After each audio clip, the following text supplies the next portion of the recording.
Champions trophy ঘিরে আমাদের বড় স্বপ্ন, বড় আশা, বড় বড় কথা, কিন্তু বাস্তবতা কি বলছে? সেই বাস্তবতাটা কিন্তু বড়ই ভয়ের, বড়ই আশঙ্কার, বড়ই আতঙ্কের। মূল টুর্নামেন্টটাতে আমরা চ্যাম্পিয়ন হওয়ার লক্ষ্য নিয়ে যাচ্ছি, অর্থাৎ এই সিনেমাটা ব্লকবাস্টার হওয়ার প্রতিশ্রুতি, কিন্তু ট্রেলার যা দেখা গেল সেইটাতে ভরাডুবির প্রবল আশঙ্কা। পাকিস্তান এ দলের বিপক্ষে প্রস্তুতি ম্যাচে বাংলাদেশের যে ব্যাটিং বিপর্যয়, যে ভয়াবহ ব্যাটিং বিপর্যয়, তাতে করে ভারতের বিপক্ষে যে দুদিন পর আমরা খেলতে নামবো, কি অবস্থাতে নামবো, এই ব্যাটিং নিয়ে ভারতের সামনে আমরা কিভাবে দাঁড়াবো? পাকিস্তান এ দলের বিপক্ষে আমরা 40 ওভারও ব্যাটিং করতে পারি না, আমরা কোনো মতে 200 রান করতে পারি, আমাদের কোনো ব্যাটসম্যান 50ও করতে পারে না, মাত্র 2 জন ব্যাটসম্যানের স্ট্রাইক রেট 100-র উপরে থাকে। এইরকম একটা অবস্থাতে ভারতের বিপক্ষে কতটা প্রস্তুত হয়ে, কতটা জয়ের মতো অবস্থায় থেকে আমরা খেলতে নামছি, বিরাট বড় একটা প্রশ্নবোধক চিহ্ন কিন্তু একেই গেল এই প্রস্তুতি ম্যাচে বাংলাদেশের ব্যাটিং পারফরমেন্সে। দেখুন, ব্যাটিংটা আমাদের কনসার্নের জায়গা।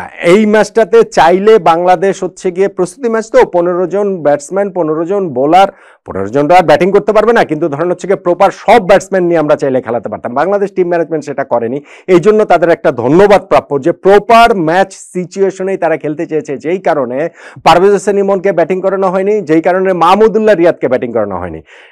পারভেজ হোসেন ইমন 11-এ থাকবেন না এবং মাহমুদুল্লাহ রিয়াদ শিওরলি থাকবেন। তারপরেও এই ম্যাচের কনটেক্সটে হচ্ছে গিয়ে তাদের কাউকে ব্যাটিং এর জন্য বিবেচনা করা হয়নি। যারা ব্যাটিং করেছেন তাদের মধ্যে শুধুমাত্র মেহেদী হাসান মিরাজ ছাড়া নিজেদেরকে একটু মাথা উঁচু করে যে বেরোতে পারছেন এরকম কেউ না। লোয়ার অর্ডারের ওই বোলারদের কথা বলতে গেলে আমাদের মূল সারির ব্যাটসম্যানদের মাথাটা আরো বেশি করে হেট হয়ে যাওয়ার কথা। বিপর্যয়ের শুরু একেবারে শুরু থেকেই। আমরা টসে জিতে ক্যাপ্টেন নাজমুল হোসেন শান্ত, পাকিস্তান এ দল, পাকিস্তান শাহিনস যেটা নামে পরিচিত, তাদের বিপক্ষে আগে ব্যাটিং এর সিদ্ধান্ত নিয়েছি। প্রথম ওভারটাতে তানজিদ হাসান তামিমের উইকেটটা হারিয়েছি। প্রথম 2 বলে তিনি 6 রান করেছেন, থার্ড বলে আউট হয়ে গিয়েছেন। 3 বলে 6 রান মানে 200 স্ট্রাইক রেট। ওই যে বললাম না যে 2 জন ব্যাটসম্যানের স্ট্রাইক রেট 100-র উপরে, তার মধ্যে একজন হচ্ছেন তানজিদ হাসান তামিম, সেটাও 3 বলে 6 রান। আর আরেকজন শেষের দিকে গিয়ে তানজিম সাকিব, যিনি করেছেন হচ্ছে গিয়ে 27 বলে 30 রান 111 স্ট্রাইক রেটে। তানজিদ তামিমের ওই শুরুতে আউট হয়ে যাওয়ার বিপর্যয়টা সেকেন্ড উইকেট পার্টনারশিপে সৌম্য সরকার এবং আমাদের ক্যাপ্টেন নাজমুল হোসেন শান্ত কিছুটা সামাল দেওয়ার চেষ্টা করেছেন। 8 ওভারে তারা দলীয় স্কোর 50-এ নিয়ে গিয়েছেন, কিন্তু তারপরে গিয়েই আউট হয়ে গেলেন নাজমুল হোসেন শান্ত 12 রান করে 21 বলে। 10 ওভার শেষে, পাওয়ার প্লে শেষে বাংলাদেশের স্কোর 2 উইকেটের 60। এর জাস্ট পরপরই সৌম্য সরকারও আউট হয়ে গেলেন 35 রান করে 38 বলে। তারপরে গিয়ে ইনিংসে বাংলাদেশের একমাত্র 50+ পার্টনারশিপ, যেটা তাওহিদ হৃদয়ের সঙ্গে মেহেদী হাসান মিরাজের হয়েছে।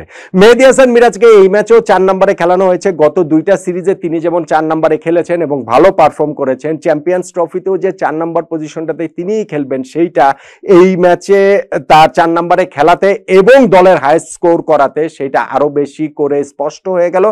তাওহিদ হৃদয়ের জন্য এটা একটা বড় পরীক্ষার ম্যাচ ছিল। সেই পরীক্ষাতে তিনি পার্টনারশিপের অংশ হতে পেরেছেন, কিন্তু ইনিংসটাকে বড় করতে পারেননি। হৃদয়ের জন্য বড় পরীক্ষা, যে জন্য আমি বলছি যে যেহেতু মাহমুদুল্লাহ রিয়াদকে খেলানো হয়নি, এই ম্যাচে যদি তিনি খুব ভালো পারফর্ম করতে পারতেন, সেই ক্ষেত্রে কোনো না কোনোভাবে একাদশে তিনি টিকে যেতেন, হয়তো বা 11-এর কম্বিনেশনটা সেটা সেক্ষেত্রে চেঞ্জ করে হলেও। কিন্তু ওই পার্টনারশিপ হয়ে যাওয়ার পরে কিন্তু আর নিজের ইনিংসটাকে ভালো স্টার্ট পেয়েও খুব একটা লম্বা করতে পারেননি। 20 ওভার শেষে তারপরেও বাংলাদেশ 3 উইকেটে 104 রানে ছিল। মোটামুটি একটা 250-300 রানের দিকে বাংলাদেশ যেতে পারতো, এরকম একটা অবস্থাতে বাংলাদেশ হয়তো বা ছিল। কিন্তু তারপরে গিয়ে 4-4টা উইকেট বাংলাদেশে পড়ে গেল মাত্র 18 রান, এবং সেই 4টা উইকেটই নিয়েছেন পাকিস্তান এ দলের লেগ স্পিনার উসামা মির। 18 রানের মধ্যে 4টা উইকেট নিয়ে বাংলাদেশের মিডল অর্ডারটাকে তিনি একেবারে গুড়িয়ে দিয়েছেন। শুরুতে তাওহিদ হৃদয়কে 20 রান করে 33 বলে তাকে আউট করেছেন।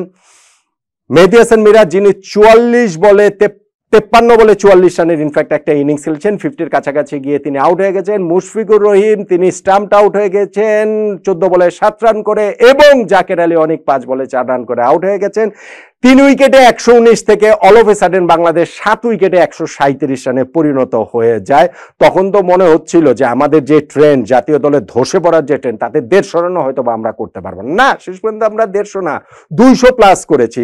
শেষ দিকের আমাদের ওইখানটাকে তানজিম সাকিব বলছিলাম, তিনি 30 রানের একটা ইনিংস খেলেছেন, রিশাদ হোসেন 14 রান করেছেন, ওইখানটাতে হচ্ছে কি নাসুম আহমেদও 15 রান করেছেন, যার ফলে হাতড়ে পাতড়ে আমরা কোনো মতে পেরিয়েছি 200 রানের স্কোরটা। 202 রানে আমরা অল আউট হয়ে গেছি ইনিংসের 39তম ওভারে। ভাই, পাকিস্তান এ দলের বোলিং লাইন আপেরা কারা ছিলেন যাদের বিপক্ষে বাংলাদেশের এইরকম বিপর্যয় হয়ে গেল? সেইখানটাতে আমাদের 2 দিন পরে গিয়ে চ্যাম্পিয়ন্স ট্রফিতে ভারতের বিপক্ষে খেলতে হবে। ভারতের বোলিং লাইন আপ মোহাম্মদ শামি, হার্দিক পান্ডিয়া, আশদীপ সিং, কুলদীপ যাদব, বরুণ চক্রবর্তী খেললে তিনি, রবীন্দ্র জাদেজা, তাদের বিপক্ষে আমাদের খেলতে হবে। যেইখানে আমরা এই পাকিস্তান এ দল, পাকিস্তান শাইন্সের বিপক্ষেই আমাদের এই রকম বিপর্যয়ের মধ্যে আমরা পড়ি। সো আমরা যে আসলে খুব খুব ভালো প্রস্তুতি নিয়ে এই অবস্থাটাতে নেই, সেটা বোঝা যাচ্ছে। আমাদের ব্যাটসম্যানরা যে সংকটের মধ্যে রয়েছেন, রানের সংকটের মধ্যে রয়েছেন, সেটাও আসলে বোঝা যাচ্ছে। ক্লোজ ডোর অনুশীলনে যতই ওইটা 396 রান করে ফেলি না কেন, যতই এইখানটাতে আমাদের ক্যাপ্টেন বলে যান না কেন যে প্রতিটা ম্যাচে অন্তত পক্ষে 300 রানের ওইটা টার্গেট, এর কম করলে আসলে কোনো রকম কোনো চান্স নেই।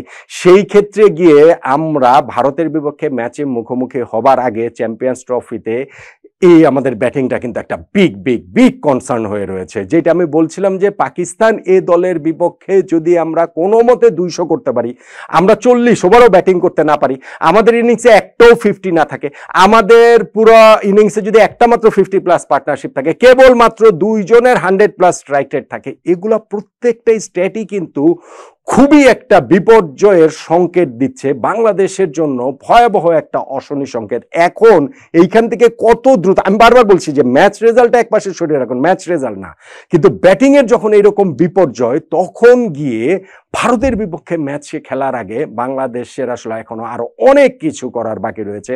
আমরা এখনো অনেকখানি আসলে পিছিয়ে আছি। আমি জানি না যে ভারতের ওই বোলিং লাইন আপকে আমরা কিভাবে সামলাবো। পাকিস্তান এ দলের এই বোলিং লাইন আপকে যখন আমরা সামলাতে এইরকম ভাবে ব্যর্থ হই, স্পেশালি আমি বলছিলাম যে ওই যে মিডল ওভার্সে একজন লেগ স্পিনারকে আমরা 4-4টা উইকেট দিয়ে দেই মাত্র ওই 18 রানের মধ্যে, এইটা কিন্তু Bangladesh team management, coach Phil Simmons, captain Najmul Hossain Shanto বলুন, তাদের জন্য একটা ভীষণ বড় চ্যালেঞ্জিং একটা ব্যাপার। কিন্তু একই সঙ্গে এখানটাতে আরো 2টা কথা একটু বলতে হবে। সেটা হচ্ছে গিয়ে যে আমাদের মনে হয় যে একটু বাস্তবতাতেও ফিরে আসার একটা উপলক্ষ এই ম্যাচে বাংলাদেশের ব্যাটিংটা অন্তত পক্ষে এনে দিয়েছে। আমাদের বোলাররা কতটুকু ফাইট করতে পারবেন, তাদেরকে সে ফাইট করার রসদটা তো আমাদের ব্যাটসম্যানদের দিতে হবে। এই ব্যাটসম্যানরা যদি চ্যাম্পিয়ন্স ট্রফিতে নিজেদেরকে ফিরে না পান, নিজেদের সেরাতে যদি না ফিরতে পারেন, বেশিরভাগই, আমি শুধু বললাম যে অ্যাপার্ট ফ্রম মিরাজ অন্য কারো পারফরমেন্সে গর্বিত হওয়ার মতো কিছু নাই, মানে মিরাজেরটাও মন্দের ভালো, তিনি তার জায়গাটা আরো বেশি করে নিশ্চিত করেছেন যে 4 নম্বরে থাকবেন, কিন্তু বাকিদের অবস্থা আসলে ভয়াবহ একেবারে। আমাদের